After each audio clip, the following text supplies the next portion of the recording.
All I can say is this show is so promising. It's hot, hot, hot. And yes, it is filled with some of the best actors of this generation. This is Alvin Ignacio, the diva that you love.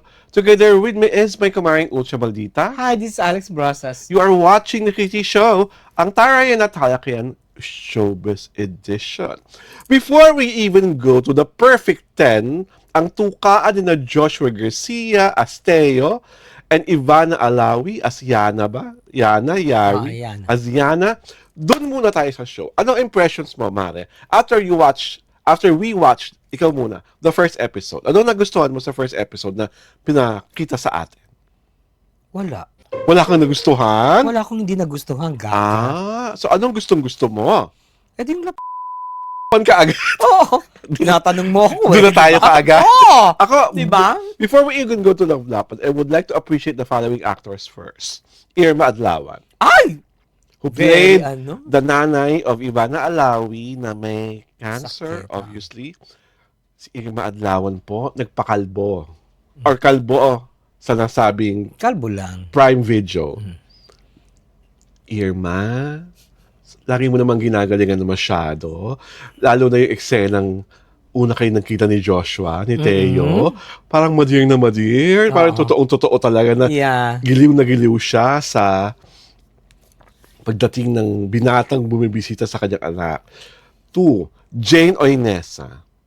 With that very short scene, yung pinamumukha sa kanya ni Teo, yung ginawa sa kanyang panggugos. Applause. Yeah. Ha? On point sila ni ano doon, ha? Ni Joshua. Ang galing ng batuhan ng linya. And there's something about this Joshua Garcia na pag nagbabagsak ng mga himutok, ng mga hinaing, nadadala ka talaga, di ba? nadala ka ba? Parang Nadala ka damang-dama ba? mo talaga na yung parang sakit na sakit siya na iniwan siya ng babaeng mahal na mahal niya sa Eri. Third, Arjo Saicon, na wala masyadong linya sa pelikula, sa sasabing serye, pero laging may eksenang hubad. Ay! Yung first scene niya, hubad talaga eh. Yes, di ba? So, for that alone, Argel, I am so loving you already. And JC Alcantara.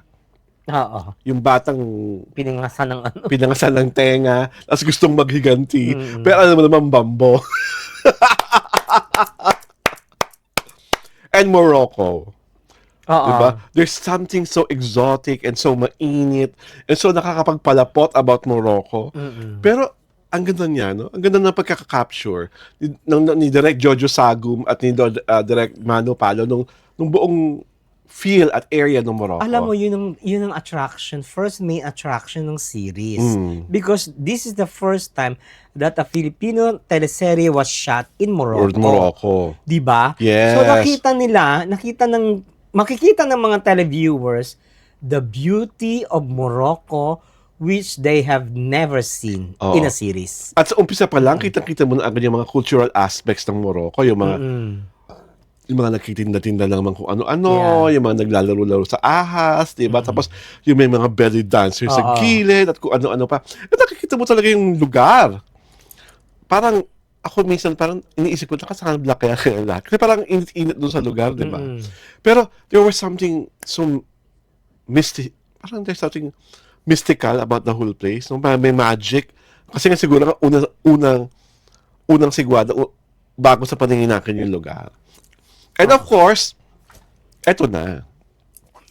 Ang dahilan kung Aray bakit lahat ng mga tao sa sinyanay na may love scene po kasi si Joshua Garcia at si Ivana Alawi na dalawa lang naman ang faults na napansin ko sa love scene.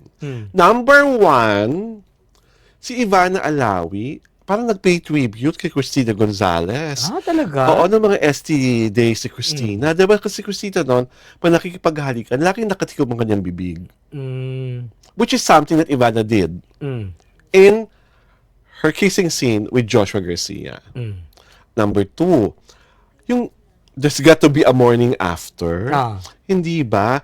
Nagtalik kayo, may nangyari sa inyo. Paggising mo, nakapantalong ka pa rin, Teo. Ay. Hindi naman masyadong realistic yon.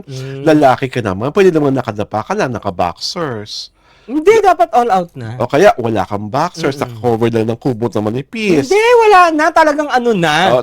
Total, kasi Prime Video naman ito. Oo. International. Alam mo naman, ba't mo naman kailangan pagka-eat, Joshua, yung puwet mo? Ay, Ano ba? Aktor ka naman talaga. Hindi ka naman husga ng dahil sa puwet mo. So, takot-taka ako. So, parang nagbigay ng 10 na grade si Ivana Alawi kay Joshua, nakatika mo kanyang bibig. Mario, what say you? alam mo kasi, si Ivana, ipokrita. Ipokrita because ang harsh mo sa kanya. I was just State speaking. a matter of fact. Diba? Okay? Parang, Ipokrita yun siya na- kasi. Ipokrita siya kasi, alam mo namang kissing scene yun eh. Okay. Bakit in the first place, ako director? Ay, hindi, ikakat ko yun. Oo. Ulitin natin to. You have to open your Because, exactly, ang eksena is, na-fall in love ka na rin. Yes. Di ba? Oo. Nagmamahalan na kayo. Nagmamahalan na kayo, na-establish na yun di ba? Na ano na yun, Tapos, ano ka na, aasta ka na, parang, Matimtimang birhen. oo, parang, Di ba? kiss for the very first time ang Oo. drama mo. Di ba? Di ba parang, ha? Di mo na siya lumaban. This is 2026. Baka naman may clause Diba? sa kanyang contract na dapat virginal siya. Ano? Ano? Come again? May clause sa kanyang contract na dapat. There will never be a clause in the contract, especially in an acting project na that will limit the the actions. The passion. Lalo na nga. It is Diba? already established that they're in love with one another. Saka, iba na naman. Si Joshua Garcia yung ka-eksena. Pag si Joshua Garcia yung eksena, binubuka dapat ang bibig. Tsaka binibigay mo ang lahat. Oo, nakipag-iskribahan Diba? ng dila. Hindi pwede. Kaya tuloy, kasi nga, ang ginagawa ni Joshua, kaya dahil nakatikip ang bibig mo, sinusup-sup tuloy yung labi mo with the hope na maibubuka mo. Kasi Pinigilan mo. Ang dating kasi, may apprehension si Ivana. Yes, kitang-kita naman sa Oo. mukha niya. May apprehension siya. Parang- Ano mong gawin yung eksena kung may apprehension ka, hello? Parang hindi siya nag-enjoy dun sa scene eh. Oo, di ba? Parang napilitan, Parang di ba? wala siya sa zone. Oo. Love scene ito. Samantalang si kita mo, bigay na bigay si Oo, di ba? Kasi nga, mahal na mahal niya yung girl. So, yun ang isa parang naglalaro sa utak. Ano nangyayari? Bakit? Jowa mo, boyfriend mo, tapos biglang aarte ka na, hindi ka makapagbuka ng bibig. Oo. Hindi naman babaho yung ni Joshua. Oo, tsaka Diyos ko, die. So, I have to say this. Lamon na lamon ka ni ni Joshua. Yes. Di ba? Isa pa yon. Napansin talaga na Joshua talaga, kaya di ba sabi ko, in sync sila ni Jane Oinesa. Yung acting. Di ba? Wala nga pinakita yun pero simpleng eksena lang yun na So, confrontation. pag si Ivana at si Joshua, ang kitang-kita mo talagang dinadala siya ng pilit. Dalang-dala siya ni ni Joshua. But pinupulta. Joshua can only give enough. Kasi yung expression ng mukha ni Ivana parang laging blanco, di ba? Parang yung mata niya walang expression. Parang hindi na natuto sa Batang Quiapo, kung saan-saan pang di ba? Parang, hello, how long have you been in show business, Ivana?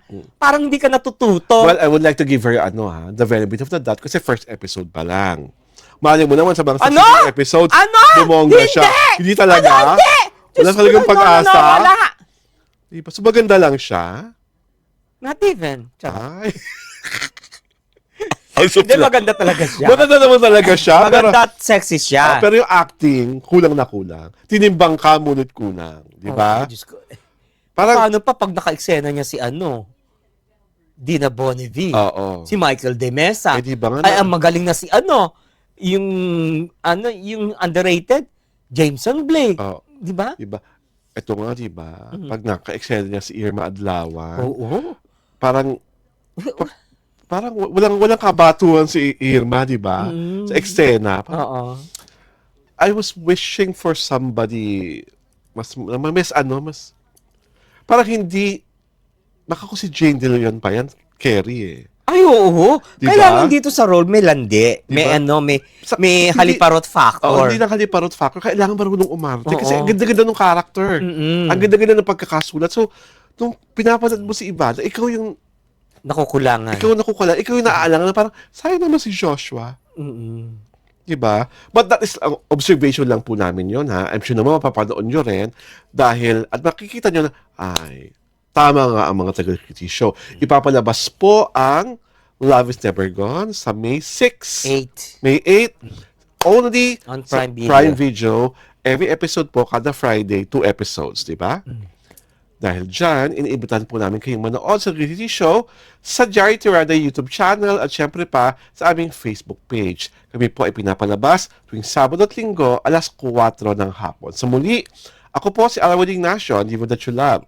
Kasama ko ang aking kumaring Ultra Maldita. Hi, this is Alex Brosas. Thank you so much for joining us this Saturday sa Reality Show. Tarayan at Talakayang Showbiz Edition.